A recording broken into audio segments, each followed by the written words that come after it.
할렐루야. 네, 반갑습니다. 우리 옆에 분들과 다시 한번 인사해 볼까요? 참 잘 오셨습니다.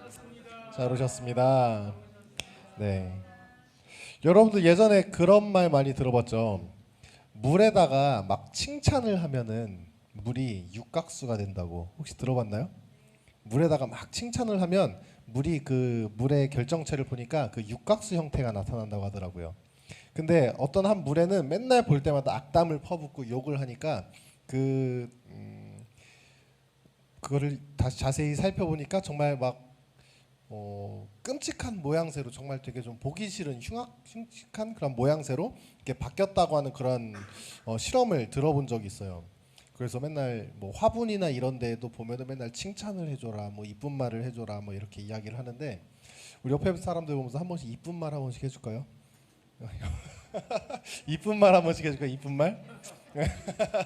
예, 좀 이뻐지라고. 예, 우리가 옆에 봤을 때 좀 흉측하면 좀 그렇잖아요. 그러니까 이뻐지라고. 네, 서로 이렇게 이쁜 말 하면서, 아무튼 그렇게 이쁜 말을 하면 그렇게 좋아진다는 것을 우리가 또 그렇게 들은 적이 있어요. 물 역시도. 예전에 한 번 또 실험을 해봤다고 합니다. 쥐에게 쥐를 가다 놓고, 쥐 한 마리를 처음에 가다 놓고 먹을 것을 주었대요. 먹을 것을 그냥 먹을 것만 계속 주었대요. 그런데 실컷 먹을 수 있는 거 다 먹게 하고 그렇게 계속 키웠는데 한 60일 정도 살다가 쥐가 죽었다고 해요. 그런데 그 다음에는 쥐를 다섯 마리를 가둬놓고 실컷 먹을 것을 계속 줬대요. 그런데 조금 더 오래 살긴 했어요. 700일을 살다가 죽었다고 합니다. 700일. 근데 마지막 세 번째 실험에서는 이 쥐들을 사람이 먹이를 줄 때마다 쓰다듬어주고 이뻐해주고 좋은 말을 해주고 그러면서 이렇게 쥐를 키웠는데 950일을 살다가 죽었다고요. 950일. 그건 첫 번째, 혼자 있을 때 그 쥐에게 먹을 것은 그냥 마음껏 먹을 수 있는 것 주고, 뭐 주변 환경들도 어느 정도는 이렇게 가꾸어 줬겠죠. 뭐 똥을 싸면 똥도 치워주고, 뭐 이것저것 뭐 더러워지면 닦아주기도 하고, 다른 질병에 걸리지 않도록 그렇게 그 쥐를 키워줬는데도 불구하고, 그렇게 키웠는데도 불구하고 그 쥐가 그렇게 60일밖에 살지 못했는데, 이 세 번째 실험, 사람이 이렇게 쓰다듬어주고 안아주고 그렇게 좋은 말을 해주니까 950일. 첫 번째 실험한 쥐보다 무려 한 350일이나 더 살았다고 하는 이러한 결과가 나타났다는 겁니다. 심지어 우리가 마시는 물까지 사랑과 칭찬을 들으면 육각수의 결정체가 나타난다고 그렇게 이야기를 하는데, 우리는 그렇게 어루어 만져주고 칭찬해주고 서로 사랑을 베풀어주는 것, 이것은 꼭 물, 뭐 쥐 이런 것뿐만 아니라 우리 인간들 역시도 그것이 참으로 행복하게 만드는 우리들의 원동력, 우리의 삶의 원동력이라는 것을 우리는 알아야 됩니다. 우리가 이 교회가 더욱더 행복하게 되기 위해서는 그럼 어떻게 해야 될까요? 서로가 더욱더 사랑하는 교회, 서로가 더욱더 아껴주는 교회, 안아주는 교회, 품어주는 교회가 바로 우리 중앙교회가 되어지기를 간절히 소망합니다. 우리가 살아가면서 우리는 나 자신을 발전시키기 위해서 최선을 다하면서 살아갑니다. 사람은 그렇게 발전시키기 위해서 살아가고, 또한 내가 세상에서 어디선가 인정받기를 굉장히 좋아해요. 제가 지난주에 사역으로 예배를 참여하지 못했었는데 너무 기쁜 소식이자 좀 씁쓸한 소식을 듣게 되었어요. 우리 은수가 취업이 되었대요. 이게 별로 이렇게, 네, 박수 쳐야죠. 네, 박수. 네, 은수가 취업이 되었대요. 네, 취업이 됐는데 여기는 인천인데 울산으로 취업이 됐대요. 세상에나. 별로 그렇게 힘도 쓰지 않고 그렇게 뭐 크게 기대도 하지 않고 경쟁률이 너무 셌대요. 몇 대 몇이었다 그랬지? 그때 나한테 몇 대 몇이라 그랬었는데 몇 명 정도가 지원했었다고? 300대 1 정도? 한 300대 1 정도의 그 경쟁률을 뚫고, 나는 참 그래서 은수가 그 블라인드 면접의 최고의 수혜자가 아닌가. 아마 블라인드 면접이 아니었으면 좀 어려웠을 수도 있겠다. 장난이고요. 아무튼 이렇게 좋은 곳에 취업을 해서 좋은 어떤 것을 하면서 좋은 환경에 거하며 누군가에게 또한 인정받고 누군가에게 또한 이렇게 칭찬받으며 그렇게 내 자존감을 높이며 살아가는 것이 어쩌면 우리가 살아가는 우리의 삶 가운데 이유이자 또한 목표일지도 모릅니다. 예전에 그 유튜브로 그런 거 참 많이 봤거든요. 내 아이의 자존감을 높이는 법. 우리 아이의 자존감을 높이는 부모의 습관, 행동 막 이런 걸 봤는데 자존감을 높이는 방법 이런 것들을 보니까 대부분이 뭐 부정적인 말을 하지 마라 뭐 이런 것은 당연한 것인데 내 아이가 무언가를 할 수 있도록 선택할 수 있도록 그것을 이렇게 좀 두라라는 거야. 둬라. 야 오늘 뭐 김치볶음밥 했으니까 김치볶음밥 먹어 이게 아니라 김치볶음밥이랑 뭐가 있는데 너는 무엇이 먹고 싶니? 뭐 예를 들어서 식당에 갔는데 다 매운 거밖에 없는 그런 음식들인데 딱 하나 아이가 먹을 수 있는 게 있어요. 돈가스. 야 해장국이 있고 뭐 매운 뭐가 있고 돈가스가 있는데 너는 뭘 먹을래? 야 여기 돈가스밖에 없으니까 넌 돈가스 먹어 이게 아니라 뭐가 있는데 너는 무엇을 먹을래? 그래서 이렇게 선택할 수 있는 기회를 주고 거기 안에서 이렇게 자존감을 쌓아가는 뭐 그런 뭐 영상들을 봤는데 뭐 잘 안 돼요. 이게 뭐 되겠습니까? 그냥 자기 성격대로 키우는 거지. 잘 안 되더라고요. 아무튼간 이런 자존감을 가진 그렇게 높이 자존감을 가지고 있고 그렇게 자존감이 높은 사람들 그런 사람들은 직장에서도 사랑과 칭찬을 받는 사람이 됩니다. 창의력을 개발하게 되고요. 사회와 국가에 또한 기여하는 인물로 자기를 발전시킬 수 있을 만한 충분한 사람이 되게 됩니다. 우리는 그러므로 나만 잘나고 나만 잘 돼야지가 아니라 서로 칭찬하면서 살아야 합니다. 옆에 사람의 자존감을 높이기 위하여서 그 사람을 더욱더 발전시켜주기 위하여서 그 사람을 더욱더 좋은 사람을 만들어주기 위해서 우리는 칭찬하면서 살아야 합니다. 우리는 또한 내 자신을 평가할 때 또한 칭찬을 받는 사람인지 칭찬을 받지 못하는지에 대해서 우리는 또 알 필요가 있어요. 나는 지금 칭찬받는 사람인가? 그렇지 못한 사람인가? 우리는 또한 신앙인으로서 교회에서 직분자로서 올바른 평가를 가질 필요가 있습니다. 신앙과 생활은 항상 함께하기 때문이에요.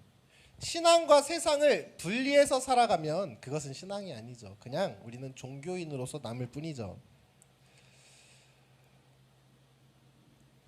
그러므로 우리는 신앙인으로서 교회의 직분자로서 올바른 평가, 나는 나의 삶 가운데 신앙인으로서 어떻게 살아가고 있는가, 신앙인의 자존감을 높이며 살아갈 수 있는 우리들의 모습이 되어야 된다는 거예요. 세상 속에서만 내가 자존감을 높이며 세상의 성공을 위해 나는 자존감이 높은 사람이 되어야 돼 이게 아니라 내 아이도 마찬가지로 성공하는 사람들을 보니까 자존감이 높은 사람들이라고 그럼 내 아이의 자존감을 높여주어야 되겠다. 물론 해야죠.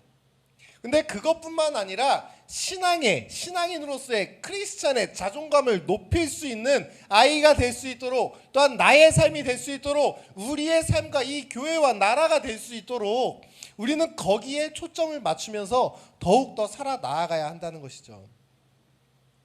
네, 오늘 본문을 보면 고린도 교회가 성장하면서 교인들이 점점점 그 정체성이라는 걸 잃어버려 갑니다. 내가 어떤 사람인지 무엇을 하고 있는지 나에 대한 정체성이 전혀 없는 거예요. 바울에 의하면요, 복음이 전해져서 교회가 세워졌고요, 그들의 신앙이 어느 정도 성장하게 되면서부터 정체성을 잃어버렸다는 거예요. 왜냐하면 더 이상 내가 무엇을 어떻게 해 나가야 할지 모르는 거예요.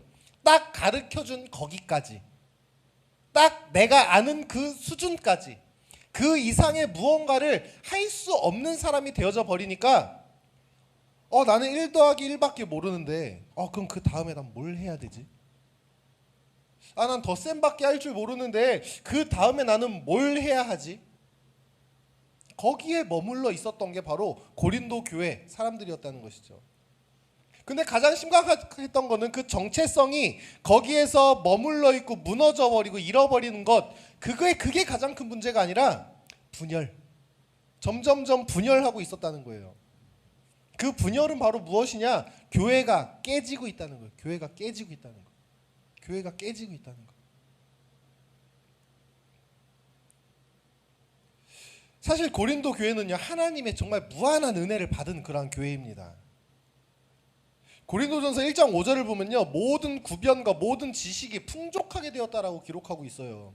그들의 지식이 굉장히 풍족하게 되었고, 정말 그들은 헬라 그 철학 영향을 받아서 정말 그 머리도 굉장히 좋은 그러한 사람들이었어요. 글도 잘 쓰고 말도 잘하는 그러한 사람들이니까 바울이 가서 뭐 전하면은 그냥 찰떡같이 다 알아들어 버리는 거야. 더 쉽게 풀어주고 그걸 더 쉽게 어떻게 떠먹여 주려는 것이 아니라 그냥 말하면 어렵게 말해도 어렵게 말하는 대로 다 받아먹을 수 있는 사람들이 바로 고린도 교회의 사람들이었다는 거예요. 또한 고린도전서 1장 7절을 보면요, 모든 은사에 부족함이 없었다. 얼마나 이게 영광입니까? 얼마나 은혜입니까? 모든 은사에 부족함이 없었다. 뭐 정확하게 기록은 되어 있지 않지만 뭐 질병 걸린 사람도 있으면 뭐 치유의 은사도, 뭐 복음을 전할 수 있는 어떤 말씀의 은사도, 뭐 은사가 충분하였기 때문에 전도의 도구로서 정말 그 지역을 더욱더 복음화로 나타낼 수 있는 도구로서 하나님의 영광을 나타낼 수 있는 모든 도구로서 살아가기 충분한 그러한 환경 가운데 또한 있었다는 것이죠. 얼마나 똑똑했습니까? 거기다 성령 은사도 영적 체험까지도 어딜 가든지 크리스찬으로서 기죽을 게 하나도 없어요. 맞잖아요. 어디 가든지 크리스찬으로서 기죽을 게 하나도 없는 그런 사람들이에요. 정말 이런 교회가 우리 중앙교회가 되면 얼마나 좋을까. 뭐 한 사람은 치유의 은사가 있고, 뭐 한 사람은 뭐 전도의 은사가 있고, 뭐 언변의 은사, 무슨 은사. 근데 전 언변의 은사는 별로 안 좋아해요. 언변의 은사가 있으면 말이 많아, 피곤해. 그러니까 언변의 은사는 좀 빼고 무슨 은사 정말 은사라는 은사를 한 명 한 명 다 갖고 있어서 막 그 예전에 애들 보는 뭐 만화 같은 거 있잖아요. 막 파워레인저 막 5명이 모이면 정말 세잖아요. 우리가 같이 모이면 정말 그 어떤 교회도 감당하지 못할 만한, 세상에 감당하지 못할 만한 교회. 그렇게 되면 얼마나 부럽습니까? 근데 고린도 교회가 바로 그러한 교회였다는 것입니다. 그런데 고린도 그 교회 사람들은요, 바울파, 아볼로파, 베드로파, 그리스도파로 분열이 되었습니다. 왜 그랬을까요? 가장 중요한 그들이 가지고 있는 정체성이라는 것을 잃어버렸기 때문에. 고린도 교회는 예수를 믿어서 구원을 받고 각종 은사를 체험한 것에서 더 나아가지 못했습니다. 은사를 받았으면 그 은사를 통하여서 더욱더 하나님의 영광을 위해 쓰임받는 자, 앞으로 더 나아가는 자, 하나님께서 나를 부르신 곳으로, 나를 세우신 곳으로 나아가는 자가 되어야 하는 것인데, 내게 치유의 은사가 있네. 옆집 순덕이가 좀 아프대. 가서 좀 낫게 해줘야 되겠다. 그 정도밖에 안 되는 사람들이었던 거예요. 그 정도밖에. 내가 가지고 있는 것을 표현하면서 교회를 이끌어 가고자 했습니다. 하지만 교회에 중요한 영향력을 미치는 몇몇 사람들은 하나님의 말씀을 지속적으로 들으려 하지 않았습니다. 왜냐하면요, 이제 신앙의 연수가 있으니까요.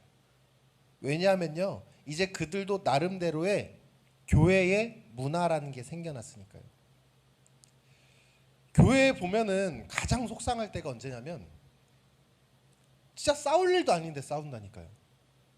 별것도 아닌 거 가지고 막 투닥투닥 대고 싸워요. 그러다가 최악의 상황에는 둘 중에 하나 나가요. 그러다 한 명도 뻘쭘한 지 같이 나가요. 다 나가버려. 근데 그 싸운 문제를 보면 그게 그리스도인으로서 자기 정체성을 지키며 진리를 위해 싸운 것이냐? 아니더라고요. 저는 한번 싸운 걸 봤는데 그것 때문에 싸우는 걸 봤어요. 주방에 슬리퍼로 안 갈아 신고 신발을 신고 들어왔다고 싸우는 거예요. 물 한 번 끼얹으면 되지. 그냥 다음에는 슬리퍼 신고 들어오세요 하면 되지. 그냥 물 한 번 끼얹으면 되잖아요. 뭐 그런 것 때문에 싸우더라고요. 또 뭐 때문에 싸우는지는 모르겠는데 금요철야 예배 때 정말 둘이서 아글아글 쓰면서 기도하더라고요. 둘이 싸운 거 다 알거든요. 사람들이 다 알거든요. 하나님 저를 아시지요 하면서 막 누구 목소리가 더 큰가 하면서 그러고 기도하고 앉았더라고요. 뭐 하는 짓인지 뒤에서 이렇게 쳐다보고 있는데 웃음밖에 안 나오더라고요. 우리는 정말 나의 정체성을 알고 나의 그런 어떠한 정체성을 알고 정말 그 진리를 위해 살아갈 수 있는 자들이 바로 우리들의 모습이 되어져야 한다는 것입니다. 바울도 소용없고요. 아볼로에게도 그리고 베드로에게도 관심이 없었습니다. 오직 자기들이 가지고 있는 지식과 경험과 생각만을 이제 중요하게 생각하게 되는 거예요. 오늘날에도 우리 이런 것도 굉장히 조심해야 됩니다. 내가 신앙생활을 좀 길게 했다고요? 오래 했다고요? 이제 좀 안다고요? 내가 이제 좀 성숙한 그리스도인이 된 것 같다고요? 우리는 하나님 앞에 나아갈 때에 또한 나의 신앙을 돌아볼 때에 만족함이 아니라 내가 만족할 수 있는 건 그 그리스도의 은혜를 통해 내가 만족할 수 있는 것이지 나의 신앙의 모습, 나의 어떠한 모습을 통해 나는 만족할 수가 없는 거예요. 날마다 나는 부족합니다. 날마다 나는 연약합니다. 날마다 나는 쓰러집니다. 교회에서 좀 높은 직분을 가지고 있다고요? 교회에서 좀 내가 많은 일을 하고 있다고요? 많은 것을 감당하고 있다고요? 그때 제일 조심하십시오. 그럴 때에 가장 조심하십시오. 왜냐하면 그럴 때에 내가 가장 거만해지기 쉽거든요. 그럴 때에 내가 교회에서 뭐라도 좀 된 것 같거든요.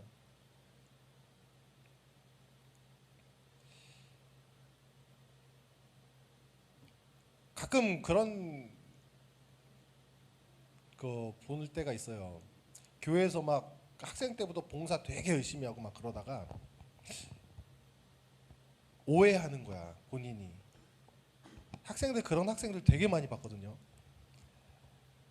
내가 진짜 신앙이 너무 좋다 이렇게 착각을 하는 거예요. 내가 신앙이 너무 좋다 이렇게 착각을 하는 거예요. 그러면서 저한테 와서 이렇게 물어봐요. 아 목사님 나도 목사가 돼야 되겠습니다. 목사님 나도 목사가 좀 돼야 되겠습니다. 좀 그런 친구들이 이렇게 와서 물어보면은 예전에는 그랬어요. 아 그래 네 맘대로 해라. 근데 하고 싶으면 해야지 어떡하냐. 해봐. 막 고3 때도 여기 찬양인도한 우리 제동 전도사님이 저한테 와서 물어보더라고요. 목사님 저 이번에 신학대 원서를 좀 넣으려고 해요. 잘했어 가서 열심히 해. 아마 속으로 그 생각할 수도 있어요. 아 저 양반 그때 좀 말려주지. 그 생각할 수도 있다니까요. 근데 지금은 좀 다르게 이야기해요. 그래 좀 다 좋은데 일단 좀 딴 거 해봐. 다 좋은데 일단 딴 것 좀 해봐. 왜냐하면 지금 내가 뭐라도 좀 된 것 같고 정말 신앙인으로서 좀 내가 최고의 어떠한 신앙의 모습을 갖추고 있는 것 같고 그러다 보니까 이게 가장 많은 사역을 할 수 있는 것이 무엇이 있을까? 내 인생의 끝은 무엇일까? 그래 난 신앙으로서 이렇게 열심히 하고 있으니까 목사가 돼야 되겠다. 그런 생각들을 하고 있는 거예요. 나중에 후회할 수도 있겠죠. 나중에 땅을 치고 후회할 수도 있겠죠. 아 내가 가지고 있는 달란트는 이게 아닌데 내가 가지고 있는 은사는 이게 아닌데 하면서 내가 하나님께서 내게 기름 부어주신 것은 말씀 사역자가 아니었는데 그러면서 나 자신도 모른 채 내가 가지고 있는 것도 아무것도 알지 못한 채 그렇게 삶을 나아가고 있는 것이죠. 정체성이란 변하지 않는 존재의 본질을 깨닫는 그런 성질로 그런 독립적인 존재를 말합니다. 직분자의 정체성이란 바로 본질로 돌아가는 데 있습니다. 내가 무언가를 더 잘해야지, 내가 무언가를 더 뛰어나게 해야지가 아니라 본질로 돌아가는 것. 더욱더 본질로 돌아가는 것. 교회의 직분자의 정체성, 오늘 본문에서는 이렇게 말합니다. 사람이 마땅히 우리를 그리스도의 일꾼이요 하나님의 비밀을 맡은 자로 여길지어다. 아멘. 그리스도의 일꾼. 여기서 일꾼은 뭐라고 생각하십니까? 일꾼. 여러분 배너라고 하는 영화 혹시 보셨나요? 배너? 그 영화를 보면은 그 노예들이 굉장히 많이 나와요. 근데 그 중에 제가 가장 좀 인상 깊게 본 노예 중에 하나가 무엇이냐면 배에서 노를 젓는 노예. 지금 우리가 생각하는 배 하면은 그냥 뭐 돛담배 이렇게 뭐 노 젓는 거 뭐 그 정도 생각하죠. 그게 아니라 배가 이렇게 위에 갑판이 있으면은 그 밑에 지하층에 노를 젓는 곳이 있어요. 거기서 노를 젓습니다. 북소리에 맞춰서. 북소리에 맞춰서 열심히 노를 저어요. 이게 어디로 가는 건지, 언제까지 저어야 되는 건지. 북소리가 빨라지면 빨리 젓고 느려지면 느리게 젓고, 그냥 북소리에 맞춰서 하라면 하는 그러한 노예가 바로 오늘 말하고 있는 일꾼이라고 하는 단어인 거예요. 일꾼. 가장 노를 젓는 학급 노예. 바로 그 노 젓는 사람, 그것이 그리스도 일꾼의 정체성이라는 거예요. 하라면 하는 거, 가라면 가는 거.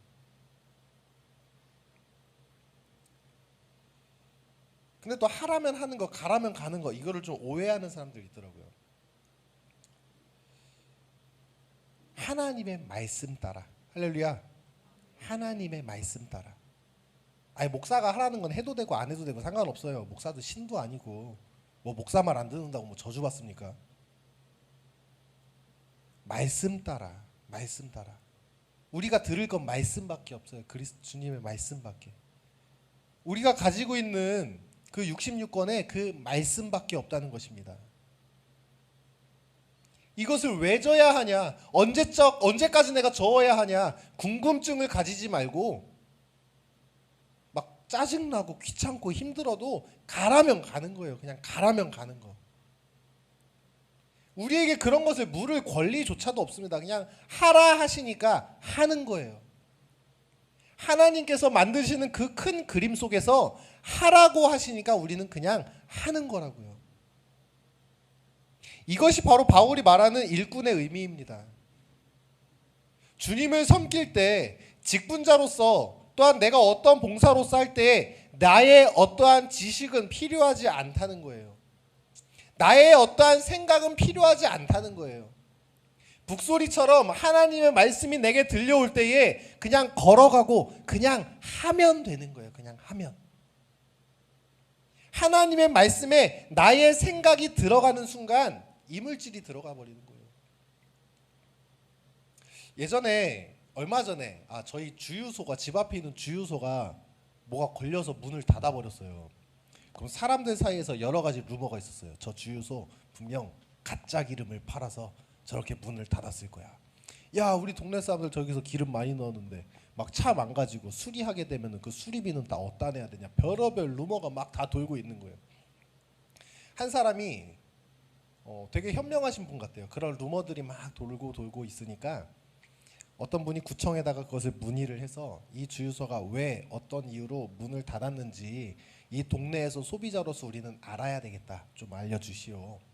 그러니까 저도 이거 가짜 기름 팔다 걸렸나? 뭐 하다가 걸렸나? 근데 그게 아니라 그 주유소가 그 주유소에서 어디 다른 곳으로 그 유조차에다가 기름을 납품을 했는데 예를 들어서 경유가 들어있을 통에 등유를 잘못 넣어놓은 거예요. 그러니까 혼합유가 된 게 아니라 잘못 넣어져 있었던 거예요. 그래서 나는 등유를 그 차에 실어 보내야 되는데 모르고 경유를 실어 보내게 된 거예요. 그러자 그게 경유라고 써 있는데 등유가 있고 등유라 써 있는데 경유가 있으니까 그것도 법에 걸린다더라고요. 뭐 혼합유나 그런 게 아니었는데. 그래서 그것 때문에 뭐 정지 처분을 받고 막 하다가 얼마 전에 보니까 열려 있더라고요. 근데 그것뿐만 아니라 얼마 전에 뉴스나 이런 거 보면은 막 뭐 휘발유를 넣는데 집에 오니까 시동이 안 걸리고 기름을 빼서 보니까 뭐 3분의 1이 물로 차 있었다. 뭐 이런 뭐 기사들을 본 적이 있거든요. 자동차도 잘 가기 위해서는 순수한 기름이 들어 있어야 됩니다. 혼합이 되어져 있으면 안 돼요. 다른 것이 들어 있으면 안 됩니다. 옛날에 뭐 휘발유 차에 막 신나 넣어서 같이 막 신나 떼고 다니고 막 그랬었거든요. 그 이름이 뭐더라? 막 이만한 쇠로 된 말통에다가 해서 막 이렇게 넣고 그랬어요. 주유소 가면 기름 비싸니까 어디 뭐 골목길 어둑어둑한 데 가서 이렇게 넣고, 저도 몇 번 넣어봤었거든요, 어렸을 때. 막 그러다가 차 막 다 고장 나고 막 그런 적이 있었는데, 순수한 기름을 넣어야 되는 곳에 기름이 들어가 있지 않으면 그렇게 망가지듯이 하나님의 말씀을 통하여서 가야 하는, 우리의 삶의 원동력인 하나님의 말씀을 가지고 가야 되는 우리가 거기에 내 생각이라고 하는 찌꺼기가, 나의 어떠한 삶의 지혜라고 하는 찌꺼기가, 나의 어떠한 힘이나 나의 어떤 능력이라고 하는 그러한 찌꺼기가 섞여 들어가 버리는 순간 그 하나님의 말씀은 온전한 하나님의 말씀이 되어져 버리는 것이 아니라 다른 게 되어져 버린다는 거예요. 다른 것이. 항상 설교 준비할 때 그런 생각 많이 해요. 이 설교의 이 본문 안에 내 생각이 들어가지 않게 해달라고. 또한 이것을 듣는 성도들로 하여금 자신의 생각을 섞어서 이해하지 않게, 듣지 않게 해달라고. 온전히 하나님의 말씀을 전하고 하나님의 말씀을 듣게 하여 주셔서 그 하나님의 말씀으로 우리가 살아가게 해달라고 그렇게 기도를 하거든요. 그렇게 우리는 온전히 하나님의 말씀을 가지고 그렇게 온전한 정체성을 가지고 나아갈 수 있는 저희들의 모든 모습이 되기를 소망합니다. 또한 두 번째로는 우리는 그 하나님의 비밀을 맡은 자라는 것입니다. 비밀을 맡은 자. 이 비밀은 누구한테 이야기합니까? 매우 가깝고 사랑하는 사람, 그 사이에서 필요합니다. 그 비밀을 말할 수 있는 것은 절대적으로 신뢰하기 때문에 말을 합니다. 비밀을 잘 지킬 수 있는 사람을 우리는 또한 신뢰할 수가 있습니다. 비밀을 말했는데 여기저기 막 떠돌고 다니고 그러면은 나중에 나는 그 사람을 신뢰할 수가 없어요. 왜냐하면 내가 정말 소중한, 내가 정말 감추고 싶은, 정말 내가 그렇게 말하고 싶은 걸 말했는데 야, 다음날 보니까 우리 반 애들이 다 알고 있네. 이거 도대체 어떻게 된 거야? 그럼 그 사람을 내가 신뢰할 수가 없잖아요. 교회에서의 직분자, 바로 하나님의 비밀을 맡은 자입니다.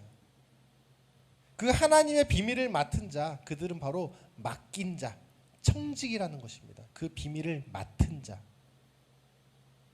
하나님과 매우 밀접한 자들, 하나님께서 사랑하는 자들, 하나님께서 함께 하고자 하시는 그러한 자들. 베드로 사도의 증언처럼 우리는 하나님의 택하신 족속이요 왕같은 제사장이요 그의 소유된 백성들로서 하나님께 부름받고 신앙을 받으며 택함받은 존재들임을 우리는 알아야 한다는 것입니다. 가장 존귀하고 영화로운 직분, 하나님이 선물로 주신 가장 영화로운 직분, 바로 하나님의 일꾼, 그 비밀을 맡은 자, 청직이라고 하는 것을 우리는 바로 깨달아야 하는 거예요. 어떠십니까? 여러분들은 이 말씀을 듣고 나니 지금까지 나의 신앙생활, 또한 하나님의 말씀을 듣고 내가 그대로 순종하며 나아가는 나의 모든 순간 가운데에 찌꺼기는 없으셨습니까?